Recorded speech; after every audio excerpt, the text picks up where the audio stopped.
When you hear someone's story, you can begin to look at a problem maybe that's been troubling you, whether it's in your business or your life, but let's talk about business here mainly.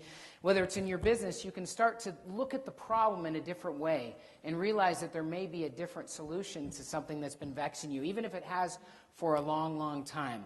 So again, we learn from the scriptures, and I think I can cite those because we're at BYU, right? We learn from scriptures that the power in stories is applying lessons or principles from stories that we hear. So I hope that you'll do that from mine. In fact, one of my favorite scriptures is in the New Testament in the Gospel of John, where the Savior says, "I know my sheep and am known of mine." I'm sure you've heard the scripture.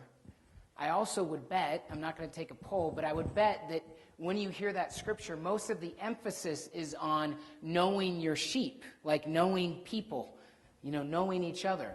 And while that's a good principle, the part of the scripture that actually speaks to me and is even more important to me is the "and am known of mine" part. The Savior can be known to us, and there is actually power in being known for who we are and what we are.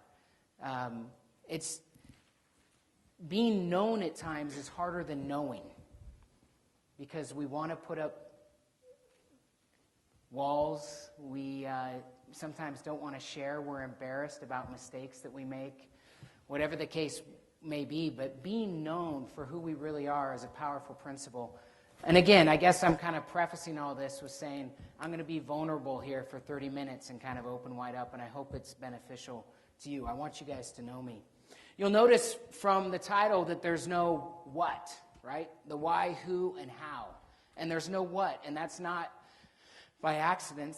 That's actually by design. And here's a reason why, and this is an important principle that I've found in my life at least. I've actually found that what I'm doing specifically becomes actually less and less important to me than being exceptionally great at whatever it is I'm doing then. The exact specifics of what is less important than how I perform in what I'm doing then. In other words, I guess I feel like there are a lot of paths I could have taken, a lot of things I could have done and been pretty successful in. How many of you guys is that comforting to hear that? Raise your hand. Are you guys wondering what to do? Where to go? Look, you can be excellent at a bunch of things, I bet, at several businesses, potentially.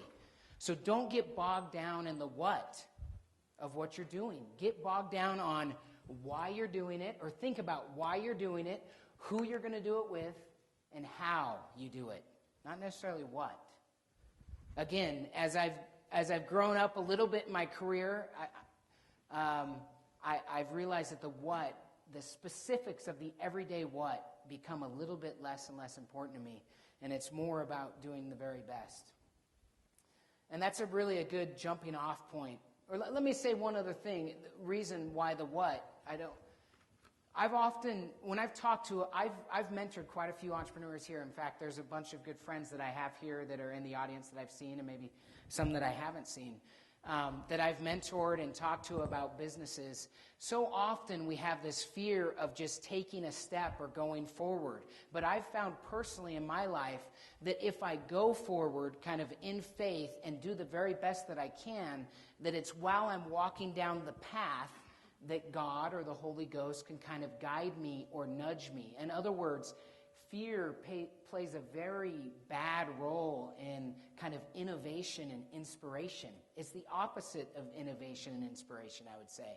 And so if you're afraid and unsure and you don't make a choice, that's a choice in and of itself, right? Not making a choice. You need to make a choice, walk down a path, and have faith that God will inspire you and that you'll be smart enough to kind of figure it out along the way. And that's a good jumping off point for kind of my story. So are you guys ready? So 10 years ago or 12 years ago, I was sitting in your spot. I was a communication studies major. Are there any communication studies majors here? 1, 2. Okay, that's good. 2 out of 200 or so that are here, communication studies major. I was a communication studies major, but I was an entrepreneur. I played college basketball my freshman year at a little school outside of Seattle called Western Washington University. I went on a mission and transferred back here to BYU. So I was really into sports.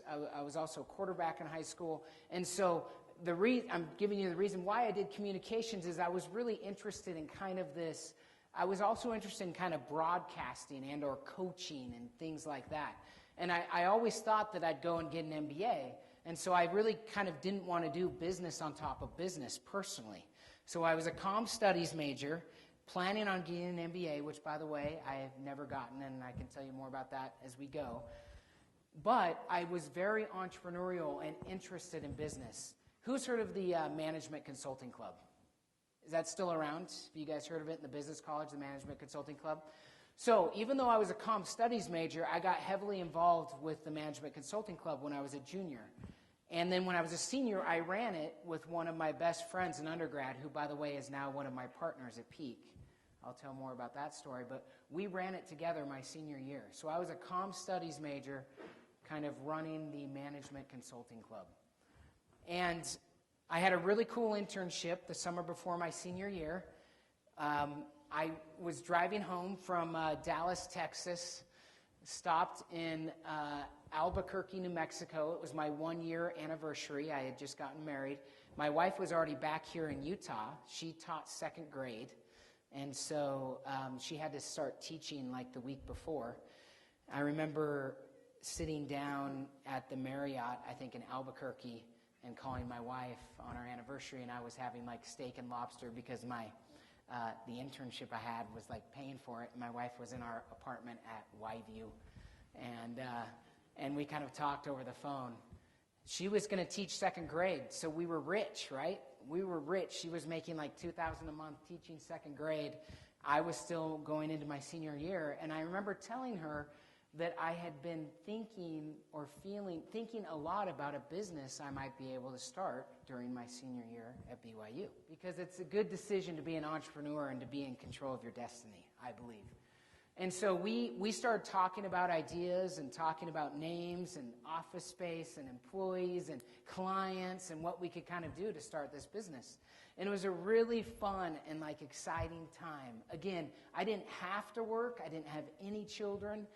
But I wanted to work on my own thing. And so we started a business and like went to work. Shortly thereafter, we got some office space on Center Street, right across from New Skin.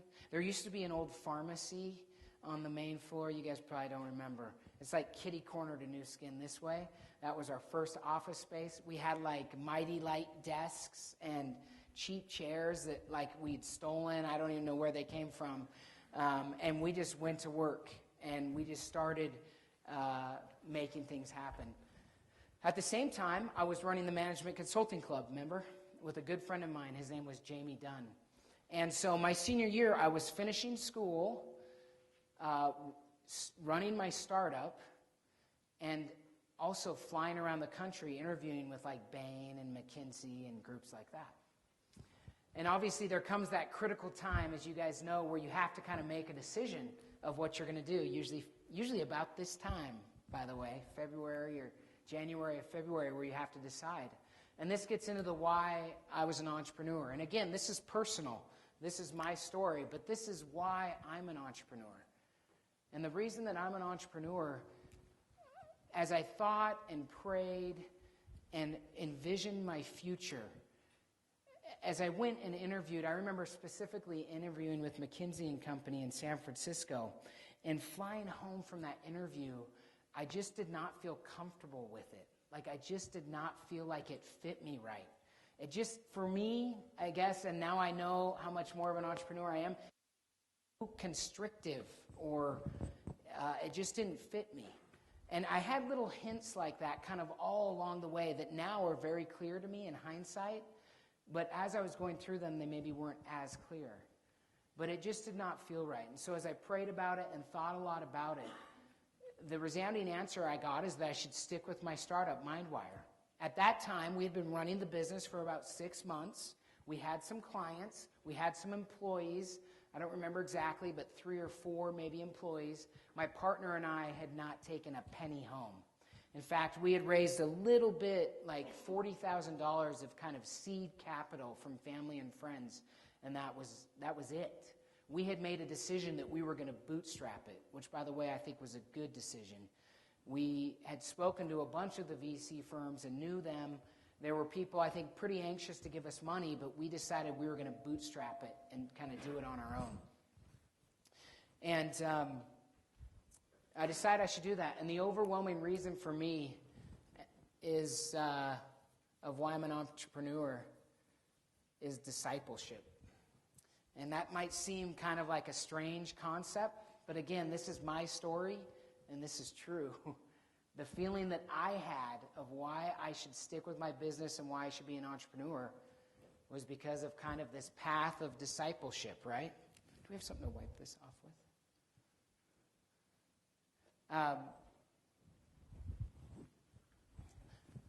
We're all kind of on this same path, right? I mean, we're all on this earth on this same path. It's kind of wide. You can draw a lot of lines through here and zigzags, and people have different paths. But if these are the clear kind of outside lines of discipleship, maybe these are the commandments or whatever it may be, we have a bunch of different paths that we can take to become a disciple of Jesus Christ, which is ultimately what matters the most. And the overwhelming feeling that I had as I considered my future and as I thought of myself being a consultant or something else or being an entrepreneur, the feeling that I had is that I should be an entrepreneur, that it would be the best way to increase my discipleship.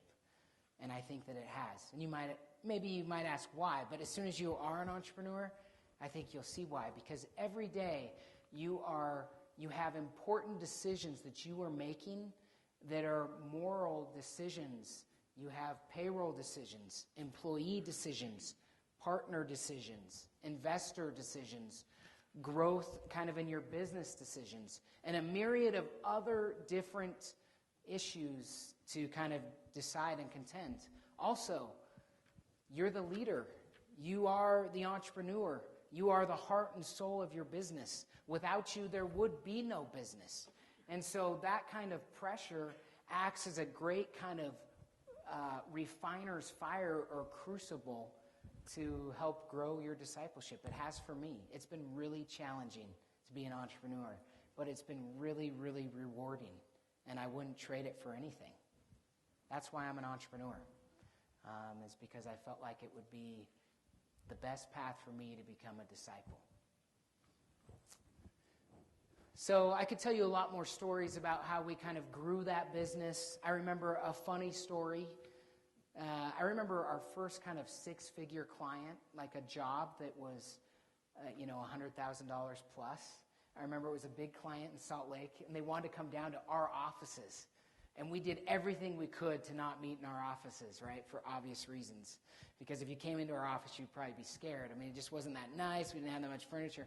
I remember that we rented furniture for like a day, spent the night before like moving in all this nice furniture into our office and total like plants, fake plants and all this stuff to make it look like a real and a good office.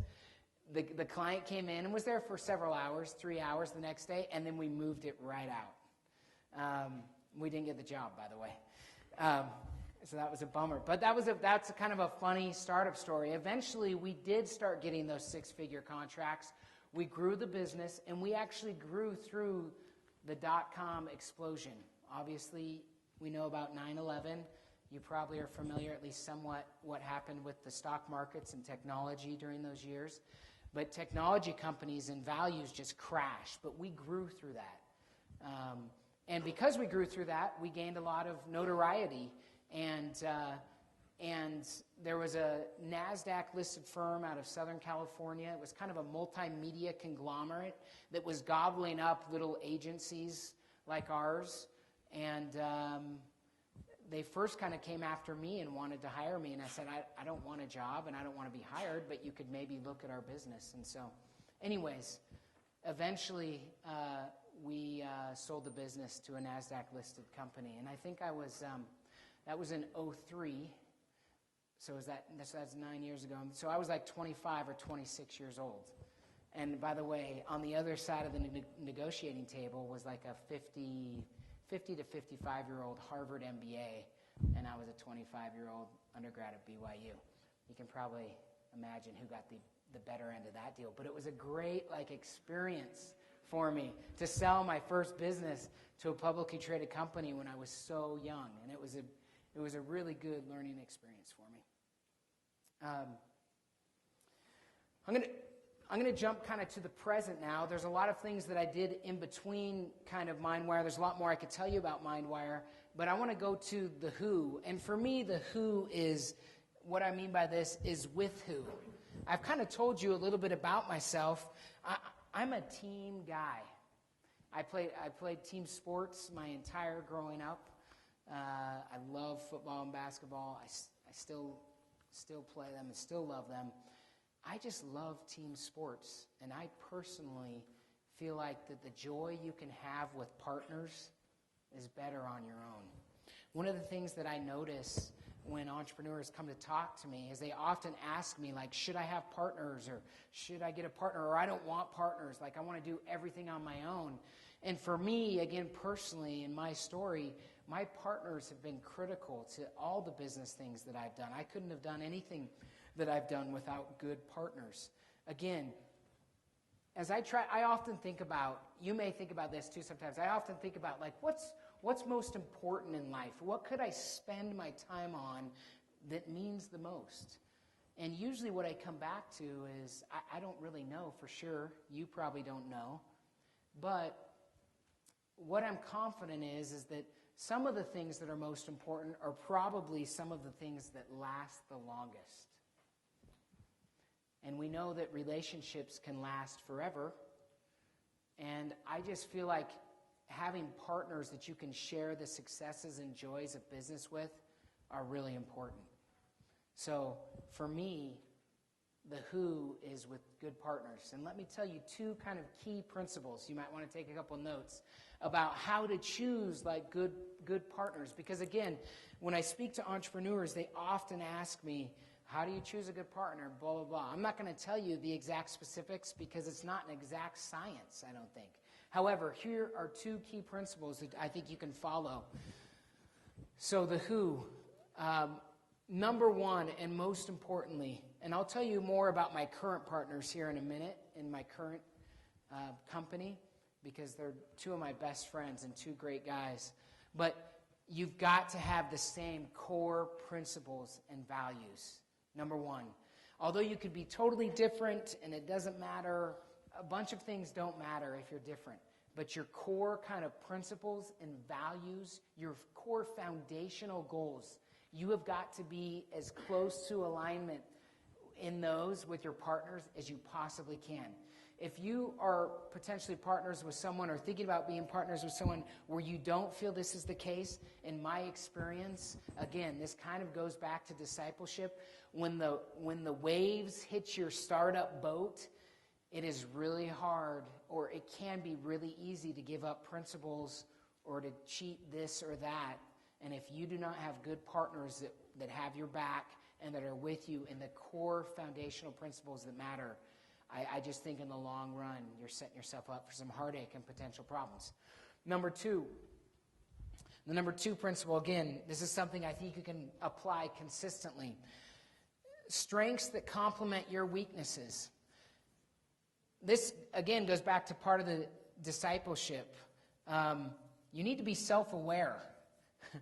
You need to know some of the things you're good at and some of the things that you're not so good at. And you need to surround yourself, I think, with people in a business that complement your weaknesses. You need to be aware of what your strengths are, what you can excel at, and what you can't, and make sure that your partners round out your team and kind of help you in that way. Can we hook up my iPad? Let me tell you about my latest venture. And again, I'm going to be kind of personal about how this one came about. It's kind of an interesting story. So I had sold my first company, my technology business, and honestly, I was messing around with some other things. There were a couple other businesses that I had. One was called Hydropods. One was called Everything But the Chef. But nothing was clicking and just taking off. And I was looking seriously at going back to graduate school. In fact, I was kind of on my way.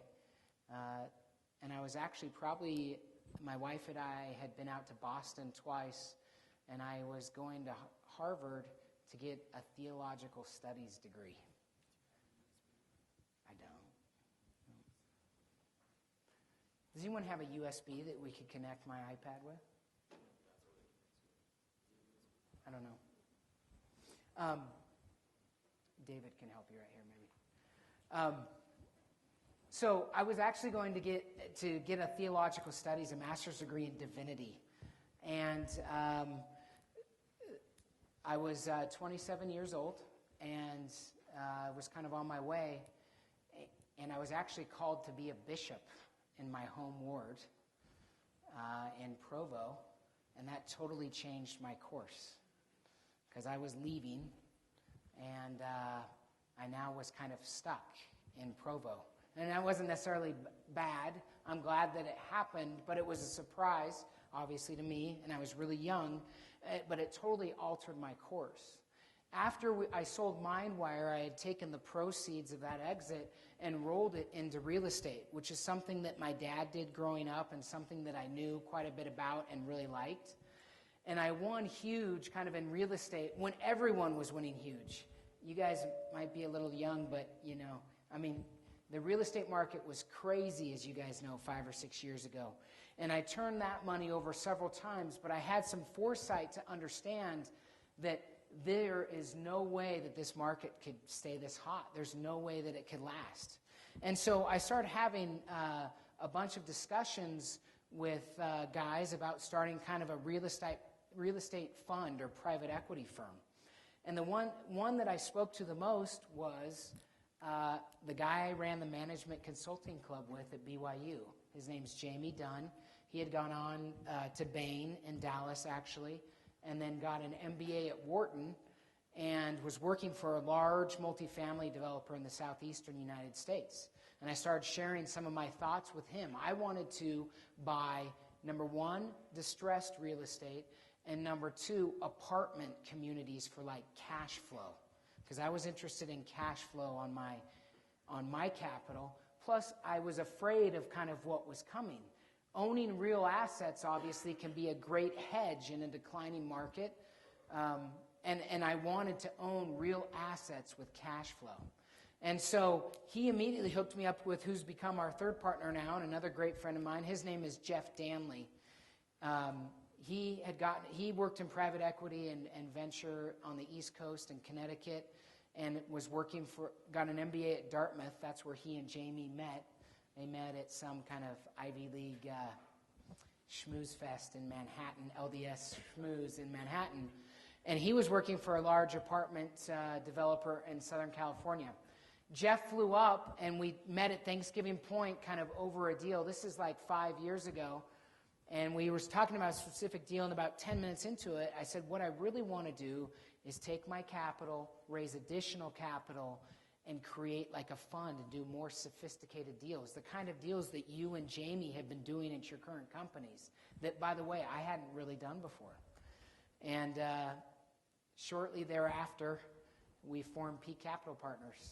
And Jeff immediately moved here. Jamie wound down some things he was doing in North Carolina and moved here after. Those are my two partners now. We have the same core values, and Jeff and Jamie's, I think, strengths really complement my weaknesses, and we make a great team. I wanted to show you guys some things. I don't know if we'll be able to. Who's seen the big project south of campus? That's our project, okay? You may have seen on the sign, there's a real small Peak Capital Partners name. It's not that big, so you might not have noticed it, but that's our firm. We started the firm with kind of the thesis that there had to be a pullback in real estate. And here's where I'll get into a little bit more of the details with what I'm currently doing, and hopefully it will spark some questions for the Q&A after.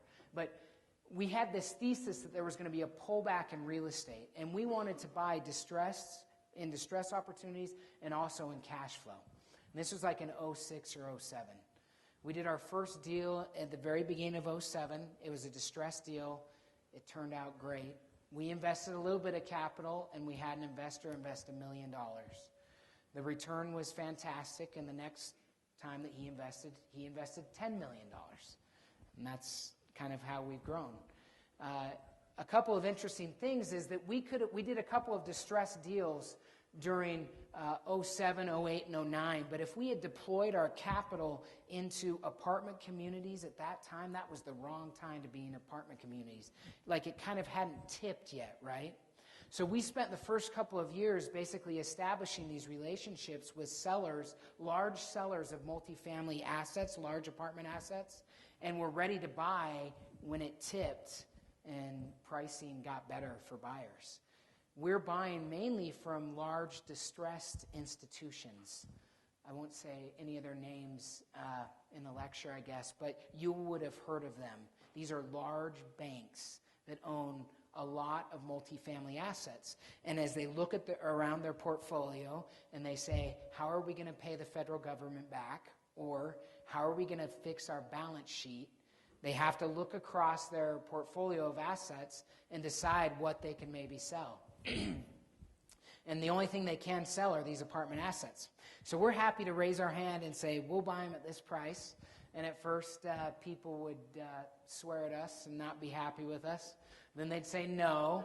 Then they'd say maybe. And then they'd say, well, what about this price? And we'd say no. And finally, they'd say, fine, we'll sell it to you. So in the last 3 years, we've bought about $250 million worth of apartment assets.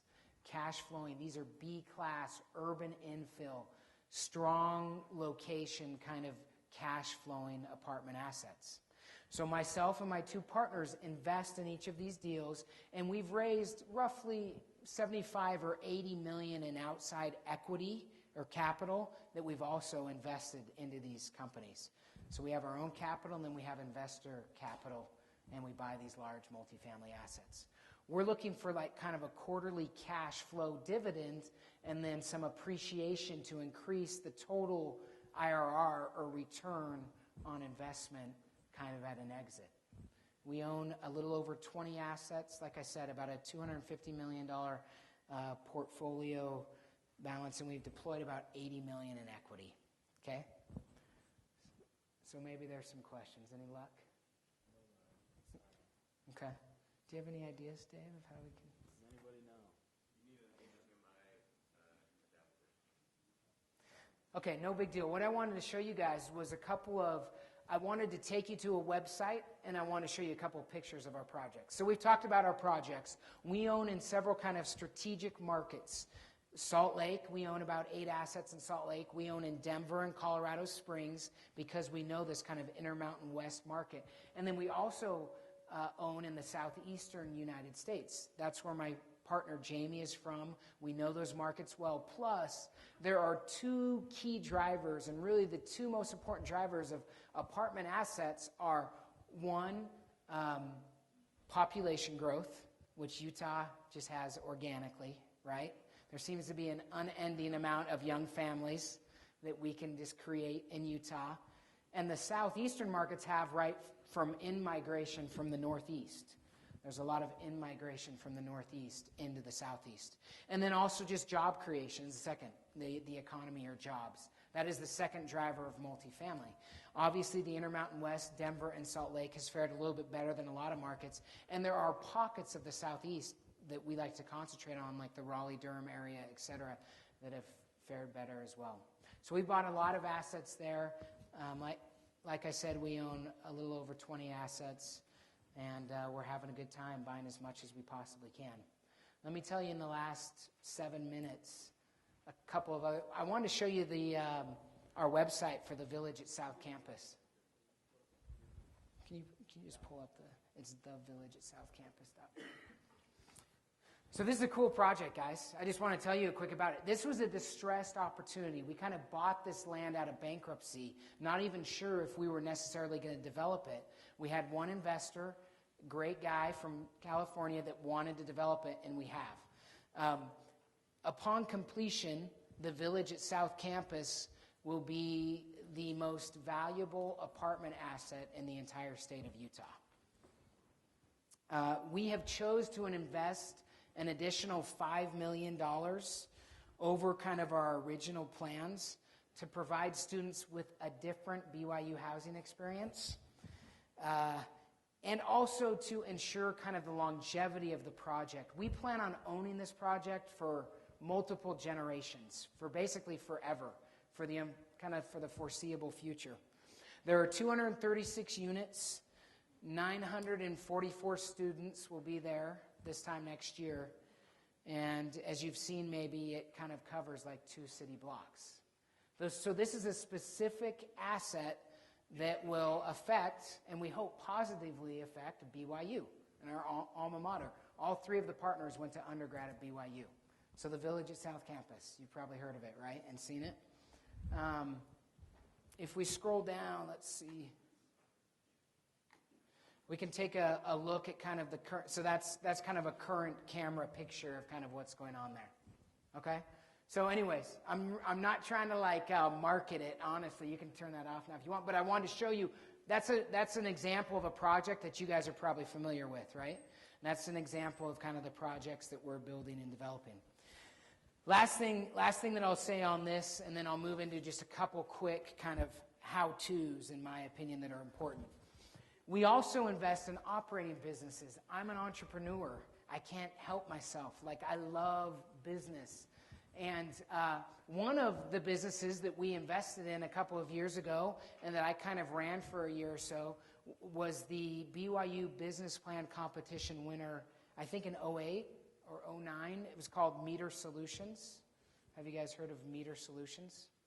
It was kind of a meter installation company / energy analytics company that we they had a really messy capital structure.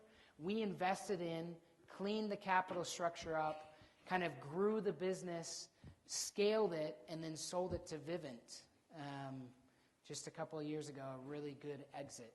We've also done 2 other operating business deals and are looking at 3 or 4 more right now. So we'll continue to buy real estate, and we want to buy as much real estate as we possibly can while the buying's good. We just feel like the best risk-adjusted returns are to be found in multifamily real estate in this market. But we will continue to kind of ramp up our true kind of private equity or venture capital side also, and we'll invest in more kind of operating businesses, including small startups out of BYU. We like that niche. I like small startups. It's what I've done, and we also love BYU and want to kind of give back to BYU. So there's a little bit of story about MindWire, about Peak Capital, about why I'm an entrepreneur. Let me just end. We end at 2:50, right? Let me just end with a couple of hows really quick that I feel like are really important. We have 1 minute for each. Again, this might be something you want to take notes about or not. It's up to you. Number 1, no matter what you do it with integrity. Do it the right way. If there's anything that BYU students should stand for, business students and otherwise, it should be being honest and true. And again, let me just tell you, as you get more and more experience in the real world and in the business world, you will understand some of the challenges and nuance around this. But whatever you do it with integrity and do it the right way. It's the most important thing to do. A second thing I would say, and I hope that someone's kind of pulled this out of my story, but I consider myself at least a contrarian, and I would encourage you to be a contrarian. What I mean by that is you probably recognized when technology was bad, I liked technology, and I grew a technology business and sold it to a publicly traded company. When real estate was out of favor and everyone was really scared about real estate, I wanted to buy as much real estate as I possibly could. In other words, don't follow the herd. Sometimes that can be okay. Sometimes building a new app is cool and the right. But don't be afraid of doing your own thing and being a little contrarian to where the herd or the crowd is going. I think that's an important principle to look after. It's been important in my career and in my life. And then lastly, be persistent. I just can't emphasize this enough, guys. I remember sitting in your seats 10 or 12 years ago. I wondered, how could I be successful? What am I going to do? And I'm just here to tell you, after only 10 or 12 years of experience, that I'm just confident that if you are persistent and stick with it and realize there are going to be ups and downs, that you'll be successful and that you can be successful. Sometimes some of the darkest times can lead to some of the greatest discoveries and opportunities that you will have in your life. So if you feel like you have a heart for entrepreneurship, like you want to be an entrepreneur, don't give up. Be wise in your decisions and how you integrate it in your life, but be persistent and follow your dreams. I have every confidence in you guys that you guys can do it. Hopefully this was a little bit helpful. Thanks for having me come.